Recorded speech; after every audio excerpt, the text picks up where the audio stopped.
প্রিয় ভিউয়ার্স, সবাই কেমন আছেন? আজকে আমরা কথা বলবো দক্ষিণ ভারতীয় ব্লকবাস্টার বাংলাম সিনেমা কান্নুর স্কোয়াড নিয়ে। এই সিনেমাটির লিড রোলে আছেন মালায়ালাম মেগাস্টার অভিনেতা মামুত্তি। প্রিয় দর্শক, এই সিনেমাটি একটি সত্য ঘটনার উপর নির্মিত একটি দুর্দান্ত ক্রাইম ইনভেস্টিগেশন সিনেমা।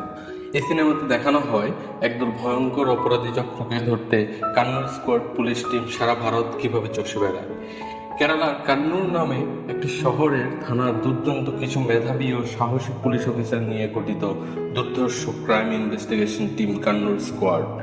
এই স্কোয়াডের দুইটি টিম আছে, একটি কান্নুর স্কোয়াড টিম এ এবং অপরটি কান্নুর স্কোয়াড টিম বি। এই সিনেমাতে মূলত কান্নুর স্কোয়াড টিম এর ইনভেস্টিগেশন নিয়ে, যেহেতু টিম বি ওই একই মুহূর্তে বিহারে আরেকটি কেসের তদন্ত নিয়ে ব্যস্ত থাকে। এই ইনভেস্টিগেশন টিম 4 জন নিয়ে গঠিত, যার নেতৃত্বে আছেন মামুত্তি, সিনেমাতে যার নাম জর্জ। তার সাথে বাকি 3 জন হলেন জায়ান, শাফি ও জোসেফ।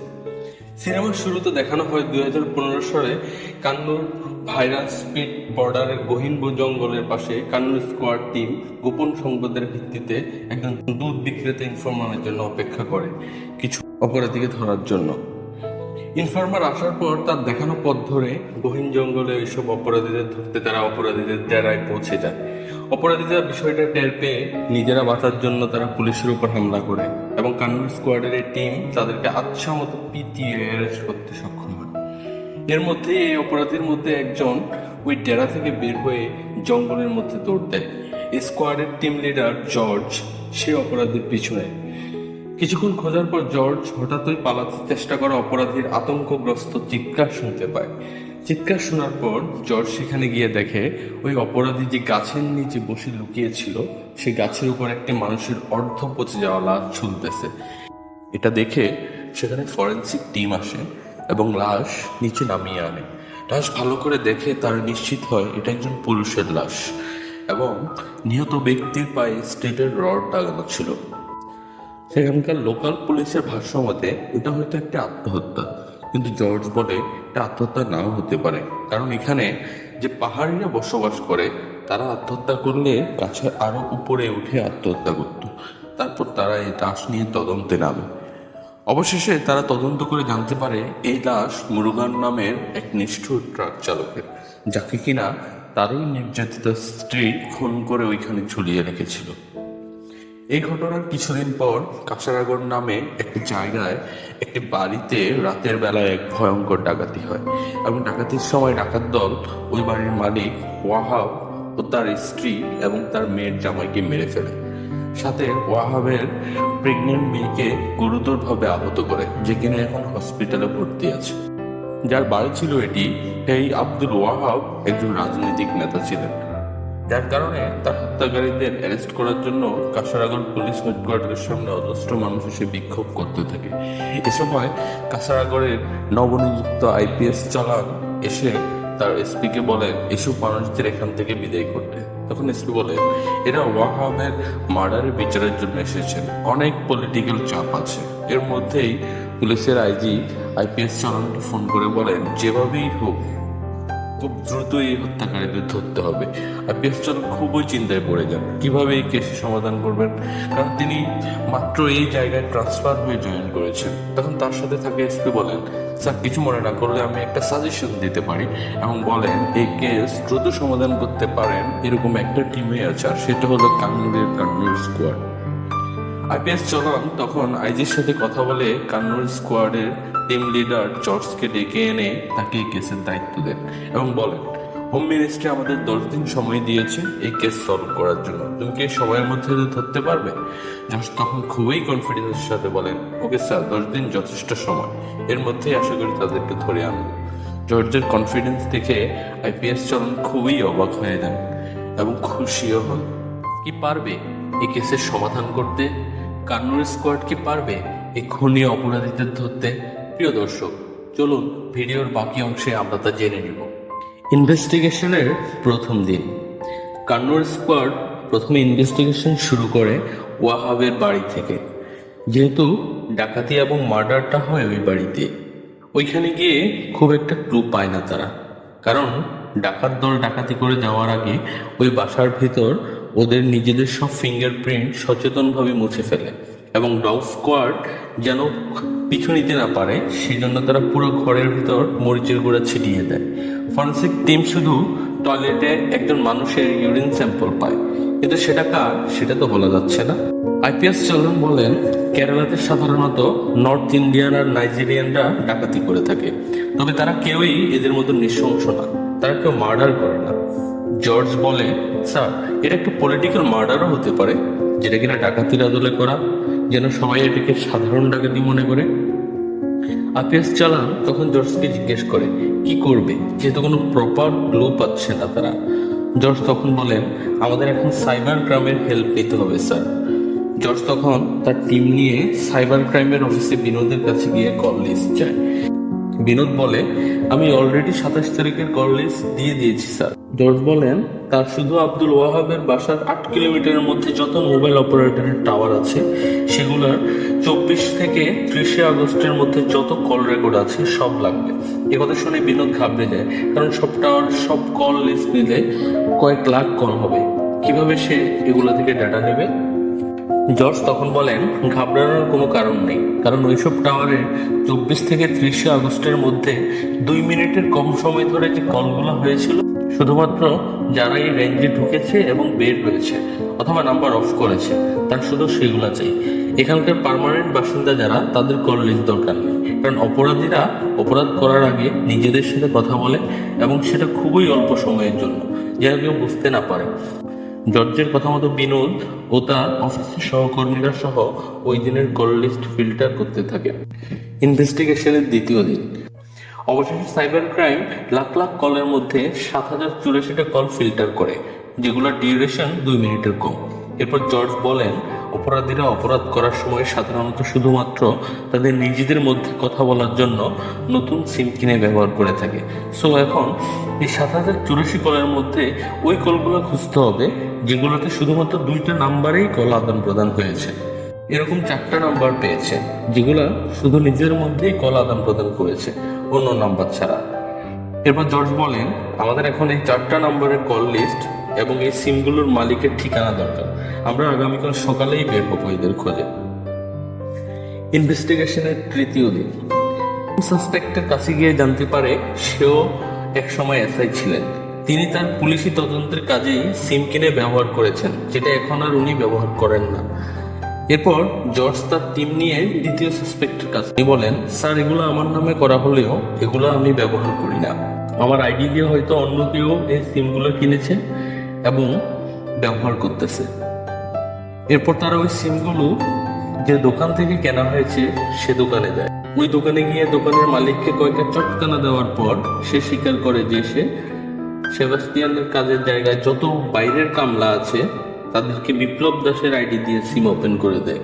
কিছুদিন আগে রিয়াজ নামে একজনকে সেম আইডি দিয়ে 2টা সিম ওপেন করে দিয়েছে। এরপরেই তদন্ত নতুন দিকে মোড় নেয়, তদন্তে গতি বৃদ্ধি পায়। জর্জ তার দল নিয়ে রিয়াজকে অনেক কষ্ট করে অ্যারেস্ট করে রিমান্ডে নেয়। রিমান্ডে নেওয়ার পর রিয়াজের সম্পর্কে আরো ভালোভাবে খোঁজ নিয়ে জানতে পারে ওয়াহাবের বাসায় টয়লেটে যে ইউরিন স্যাম্পল পাওয়া গিয়েছে সেটা রিয়াজের, কারণ রিয়াজের কিডনিতে সমস্যা আছে, যার কারণে রিয়াজের ঘন ঘন টয়লেটে যাওয়া লাগে। প্রচন্ড চাপের কাছে রিয়াজ নথি স্বীকার করে অবশেষে জবানবন্দিতে মুখ খোলা শুরু করে। বর্ণনা দেয় সে রাতের ভয়ঙ্কর নিষ্ঠুর অপকর্মের কথা। বেরিয়ে আসতে থাকে থলের বেড়া। কারা ওয়াহাবকে মেরেছে, কি কারণে মেরেছে, খুনিদের মোটিভ কি ছিল আসলে। প্রিভিউয়ার্স, ভিডিওর বাকি অংশে আমরা এগুলো নিয়ে আলোচনা করব, সো স্টে টিউন। এতক্ষণ পর্যন্ত যারা ভিডিওটি দেখেছেন তারা অবশ্যই ভালো লাগবে সাবস্ক্রাইব করে ফেলুন। রিয়াজ এক সময় কাতার প্রবাসী ছিল। তখন সে যে দোকানে কাজ করত সে মালিকের ছেলের নাম আমির এবং জুলফিকার। আমির ও জুলফিকার নতুন একটা ব্যবসা শুরু করেছে, কিন্তু সেটাতে অনেক টাকা মূলধন লাগবে। সে টাকা জোগাড় করার জন্য তারা ডাকাতি করার প্ল্যান করে, কিন্তু প্রপার জায়গা পাচ্ছিল না কোথায় করবে। রিয়াজ আবার নিহত ওয়াহাবের দূর সম্পর্কের আত্মীয়। রিয়াজ কাতার থেকে এসে একটা ইলেকট্রনিক্সের দোকান দেয় এবং ছোটখাটো মেনটেনেন্সের সার্ভিস দেওয়ার জন্য ওয়াহাবের বাসায় প্রায় সময় যেত। একদিন ওয়াহাবের বাসায় সিসি ক্যামেরার সার্ভিসিং এর জন্য যে সিসি ক্যামেরায় দেখতে পায় ওয়াহাব ব্রিফকেস ভর্তি টাকা নিয়ে ওয়াহাবের রুমে ঢুকছে, আর তখনই তার মাথায় দুষ্টু বুদ্ধি খেলে যায়। সে সাথে সাথেই টাকার কথা ফোন করে আমির এবং জুলফিকারকে জানায় এবং তাদের সাথে চুক্তি করে যে যত টাকা তারা ডাকাতি করবে তার 10% রিয়াজ পাবে। নিজের অজান্তেই লোভে পড়ে রিয়াজ অপরাধ জগতে পা বাড়ায়, তার চেয়েও আরো ভয়ঙ্কর অপরাধীদের সাথে। আমিরের কথা মতো দুজন নর্থ ইন্ডিয়ান এসে দেখা করে রিয়াজের সাথে, একজনের নাম হাতুড়া এবং অপরজন বেম্বিয়া। এর কিছুদিন পর আমির ও জুলফিকার আসে কাতার থেকে। শুরু হয় তাদের ভয়ঙ্কর পরিকল্পনার পূর্ব প্রস্তুতি। পরিকল্পনার শুরুতে রিয়াজ বিপ্লব দাসের নামে 2টা সিম কার্ড কিনে ও নিজে এবং আমিরের সাথে কথা বলার জন্য। তারপর প্ল্যান মাফিক আমি নিয়মিত ওয়াহাবকে নামাজের সময় থেকে শুরু করে বিভিন্নভাবে ফলো করতে থাকে। এরপর আমিরের কথা মতো রিয়াজ আরো অনেক ইনফরমেশন দিতে থাকে ওয়াহাবের বাড়ি সম্পর্কে। এর মধ্যেই ওয়াহাবের মেয়ের জন্মদিনের অনুষ্ঠানের দাওয়াত পায় রিয়াজ এবং সে এই সুযোগকেই সর্বোচ্চ কাজে লাগায়। দাওয়াত খেতে গিয়ে সে ওয়াহাবের বাসায় প্রতিটা পয়েন্ট গোপনে ভিডিও করে তার মোবাইল দিয়ে এবং এই ভিডিও সে আমিরকে পাঠিয়ে দেয়। অবশেষে সকল প্ল্যান ফাইনাল করে তারা 27 তারিখ রাত 3টার সময় ওয়াহাবের বাসার সামনে এসে উপস্থিত হয়। তাদের প্ল্যান, তারা 20 মিনিটের মধ্যে ডাকাতি সম্পন্ন করে চলে যাবে। সবাই ওয়াহাবের বাসার সামনে মুখোশ পরে এসে দাঁড়ায়। এর মধ্যে একজন এসে দরজায় নক করলে দরজা খুলে ওয়াহাবের মেয়ের জামাই। দরজা খোলার সাথে সাথে জামাইয়ের মুখে ও মাথায় আঘাত করে তাকে অচেতন করে ফেলে খুনিরা। এরপর ওয়াহাবের বউ টের পেয়ে সামনে আসলে তাকেও হুড়জুড়ি আঘাত করে মেরে ফেলা হয়। তারপর ওয়াহাবকে তার রুমে গিয়ে তার হাত পা বেঁধে তাকে নির্মমভাবে আঘাত করা হয়। তার কাছে তার লকারের পাসওয়ার্ড চাওয়া হলে সে দিতে আপত্তি জানায়। এমন সময় ওয়াহাবের প্রেগনেন্ট মেয়ে সামনে এসে পড়ে। এরপর ওয়াহাবের মেয়ের মাথায় পিস্তল ঠেকিয়ে পাসওয়ার্ড চাওয়া হলে সে দিয়ে দেয়। লকার খুলে মাত্র 5 লাখ টাকা পায় আমি। টাকার পরিমাণ কম দেখে সে আরো হিংস্র হয়ে ওঠে, কারণ রিয়াজ যখন ওয়াহাবের বাসায় টাকার কথা বলেছিল সে তখন অনেক টাকা দেখেছিল, এ তো অনেক অল্প টাকা। তখন তারা পুরো বাড়ি তছনছ করে টাকা খুঁজে, কিন্তু আর টাকা না পেয়ে তারা ওয়াহাবকে নৃশংসভাবে মেরে ফেলে এবং ওয়াহাবের প্রেগনেন্ট মেয়েকে রেপ করে চলে যায়। ইনভেস্টিগেশনের 4র্থ দিন রিমান্ডে রিয়াজকে জিজ্ঞেস করা হয় খুনিগুলি এখন কোথায় আছে। জবাবে সে বলে সে জানে না, কারণ ওই রাতে বিদায় নেওয়ার পর তারা আর রিয়াজের সাথে যোগাযোগ করেনি। এদিকে ওরা দেশের বাইরেও যায়নি, কারণ জর্জ ইতিমধ্যে দেশের সকল এয়ারপোর্টে খোঁজ নিয়ে দেখেছে ওরা কেউ এয়ারে ওঠেনি। তার মানে ওরা দেশেই আছে। জুলফিকার আর আমিরের বাসা মানজেরিতে। ওইখানেও জর্জের টিমের একজন সুভাষ সে কায়দা করে স্বাস্থ্য কর্মকর্তার পরিচয় দিয়ে জুলফি ও আমিরের বাসায় গিয়ে জানতে পেরেছে যে ওরা কেউ গত 6 মাসে বাসায় যায়নি। এর মধ্যে জুলফির বউ আবার প্রেগনেন্ট। এদিকে সাইবার ক্রাইম থেকে জানা গেছে 28 তারিখ সকালবেলা কর্ণাটকের কোনো এক জায়গার বুথ থেকে আমির এবং জুলফির বাড়িতে কল গেছে।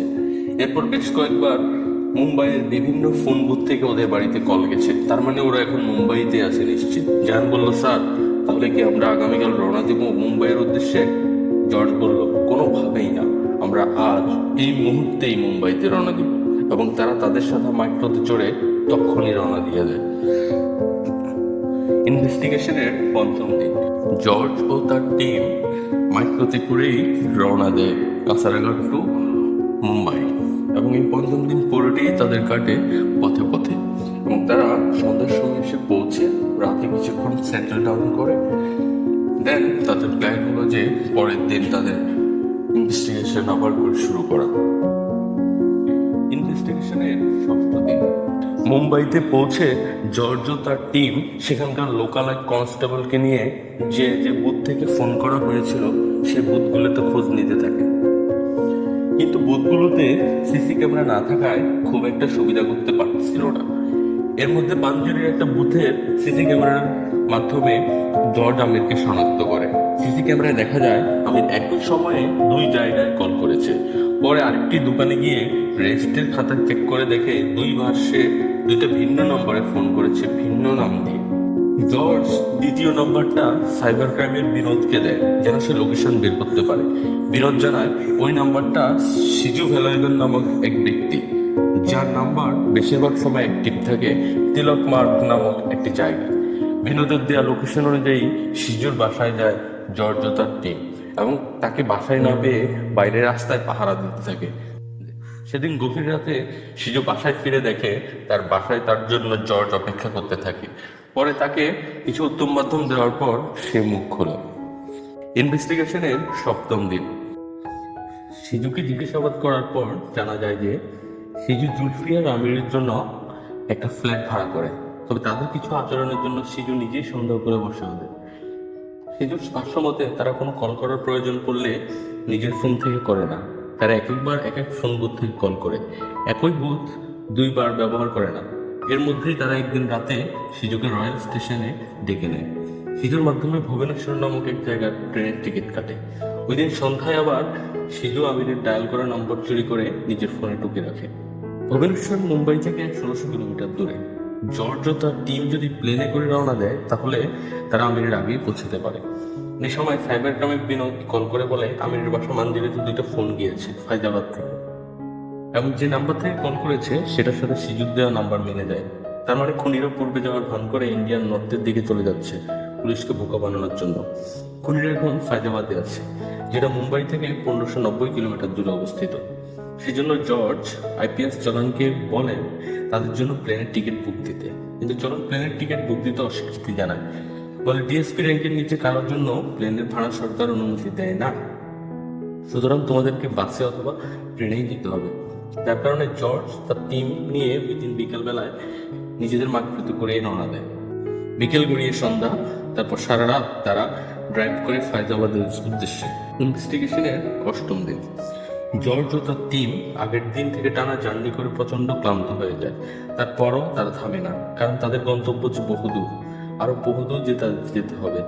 অষ্টম দিনের রাতের বেলায় জর্জ ও তার টিম ফায়দাবাদ এসে অযোধ্যার ক্যান্টনমেন্ট পুলিশ স্টেশনে এসে সাহায্য চাইলে লোকাল পুলিশ অফিসার মাত্র একজন কনস্টেবলকে তাদের সাথে যেতে রাজি হয়।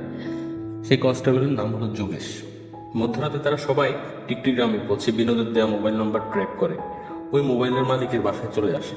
এরপর তাকে ধরে আমির আর জুলফির কথা জিজ্ঞেস করলে সে বলে চিনে না। তখন স্কোয়াডের একজন তার বউয়ের গলায় ছুরি ধরলে সে বলা শুরু করে, বলে হাতুড়া আর ব্যাম্ভিয়া আমার ভাইয়ের মতো। আমি তাদের কথা মতো আমির ভাই আর জুলফিকার ভাইকে রেল স্টেশন থেকে পিক করে হাতুড়া ভাইয়ের বাসায় দিয়ে আসি। তখন ওকে নিয়ে জর্জ ও তার টিম হাতুড়ার বাসার উদ্দেশ্যে রওনা দেয়। এমন সময় ওই লোকের বউ শর্ট গান দিয়ে পিছন থেকে গুলি ছোড়ে এবং গ্রামের সকল মানুষ ঘুম থেকে জেগে ওঠে।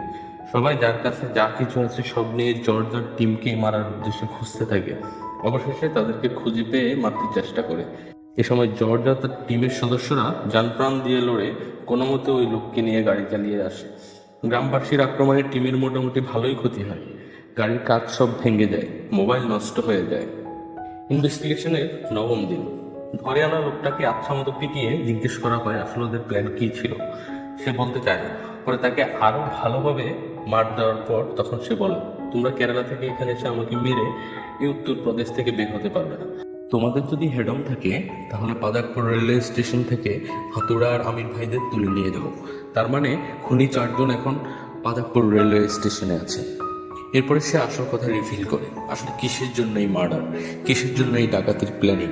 এরপর থলে থেকে আসল বিড়াল বের হতে থাকে। এরা আসলে পুরো ভারতে একটা সংগঠনের মতো কাজ করে। এরা সবাই নিষিদ্ধ হাতির দাঁতের চোরাচালানের সাথে সংযুক্ত। এদের মাস্টার মাইন্ড হলো আমির। সে অ্যানালাইসিস করে দেখে এটা হলো 1000 কোটি টাকা কামানোর সহজ পথ।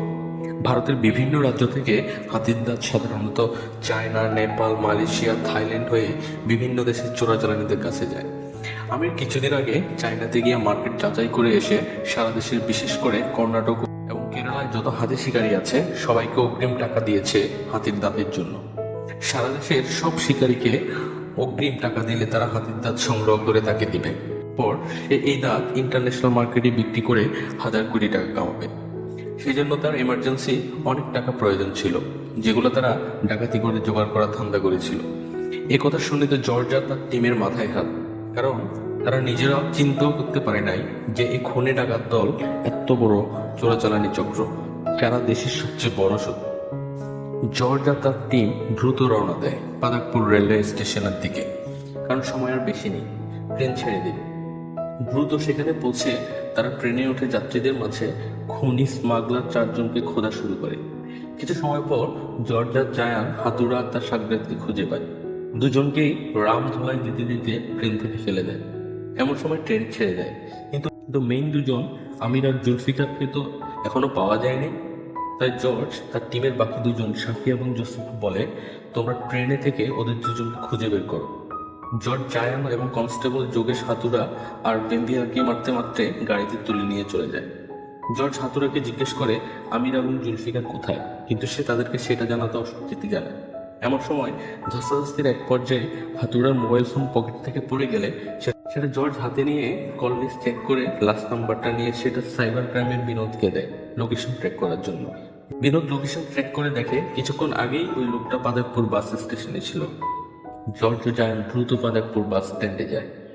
সেম টাইমে আবার দেখা যায় আরটিএস চালান আইজি মিটিং করে, যেখানে ডিজিপি ফোন করে বলে স্কোয়াডের কাজে সে সন্তুষ্ট না, তো সবাইকে ব্যাক করতে নির্দেশ দেয়। এসিপি চলান বলেন ওরা আমাদের লোক, আমরা তাদেরকে হাঁটতে দিতে পারি না, আর তাদেরকে 10 দিন সময় দেওয়া হয়েছে, তো এর আগ পর্যন্ত আমি তাদের সাপোর্ট দিয়ে যাব। এদিকে জর্জ আর জায়ান বাস স্ট্যান্ডের বিভিন্ন বাসে আর যাত্রীদের মাঝে জুলফিকার আর আমিরকে খুঁজতে থাকে, কিন্তু কাউকে না পেয়ে হতাশ হয়ে চিন্তা করতে থাকে। এমন সময় জর্জ একটা হকার বাচ্চা ছেলের মাধ্যমে জানতে পারে 30 মিনিট আগে জুলফিকার বাবাগঞ্জের উদ্দেশ্যে রওনা দিয়েছে। তাহলে আমির কোথায়? তার মানে আমির এখন ওই সেম ট্রেনেই আছে। জর্জ দ্রুত আমিরের চালাকি বুঝতে পেরে জোসিয়া সাফিকে ফোন করে বলে তারা যেন বাবাগঞ্জের ট্রেনে আমিরকে খোঁজে, আর ওই ট্রেন দিয়েই বাবাগঞ্জে যায়। তার মানে আমির আর জুলফিকার প্ল্যান করে পুলিশকে ধোকা দেওয়ার জন্য এক একজন এক একভাবে যাওয়ার প্ল্যান করে। কিন্তু সমস্যা হলো বাবাগঞ্জে কি এমন মধু আছে যে তার সবাই বাবাগঞ্জে যাচ্ছে? আসল কথা হলো বাবাগঞ্জ হলো ভারত নেপাল বর্ডার। খুনিরা আসলে নেপাল চলে যাওয়ার প্ল্যান করেছে, কারণ একবার নেপাল ঢুকতে পারলে ভারতের পুলিশ আর তাদের ধরতে পারবে না। বিষয়টা বুঝতে পেরে জর্জ জায়ান হাতুড়া আর বেম্বিয়াকে নিয়ে মাইক্রোতে করে বাবাগঞ্জের উদ্দেশ্যে রওনা দেয়। তাদের টার্গেট বাবাগঞ্জের উদ্দেশ্যে 30 মিনিট আগে যে বাস ছেড়েছে সে বাসকে ধরা, কারণ ওই বাসে জুলফিকার আছে। জর্জ খুবই বেপরোয়াভাবে ড্রাইভ করে ওই বাসকে ধরে চেক করে দেখে ওইখানে জুলফিকার নেই, তার মানে জুলফিকার আরো আগেই নেমে গিয়েছে। জর্জ মহা সমস্যায় পড়ে যায়। অবশেষে সে একটা ট্রিক্স করে, সে হাতুড়িকে গিয়ে বলে আমি শুধু আমির আর জুলফিকারকে চাই, তুমি যদি বলো তারা কোথায় আছে তাহলে তোমাদেরকে আমি ছেড়ে দেবো। তোরা পরে পথ দেখিয়ে বনের ভিতর নিয়ে যায় জর্জ আর জায়ানকে। এরপর যখন দিক নির্দেশ করে বলে এদিকে আছে, তখন এই জর্জ এক গুলিতে হাতুড়ের আঙুল ছিন্ন ভিন্ন করে দেয়। তারপর সবাইকে নিয়ে আমিরকে ধরতে যায়, কিন্তু তার আগেই জর্জের গাড়ির উপর তার চেলাগুলা নিয়ে হামলা করে বসে। এরপর এখানে অনেক ফাইট হয়, অনেকে জখম হয়, শেষ পর্যন্ত জর্জ আমিরকে ধরতে সক্ষম হয়। এমন সময় সেনাবাহিনী চলে আসে, কারণ এটা ফরেস্ট এরিয়া। জর্জ সেনাবাহিনীকে নিজের পরিচয় দিয়ে বলে এরা সবাই চোরাচালানি চক্র এবং সবাই খুনি। সেনাবাহিনী সব বুঝতে পেরে জর্জ তার দলকে সাহায্য করে এবং খুনি সবাইকে অ্যারেস্ট করে। প্রিয় দর্শক, আপনারা যদি নতুন নতুন মুভির এই ধরনের এক্সপ্লেনেশন দেখতে চান তাহলে please subscribe the channel and press the like button.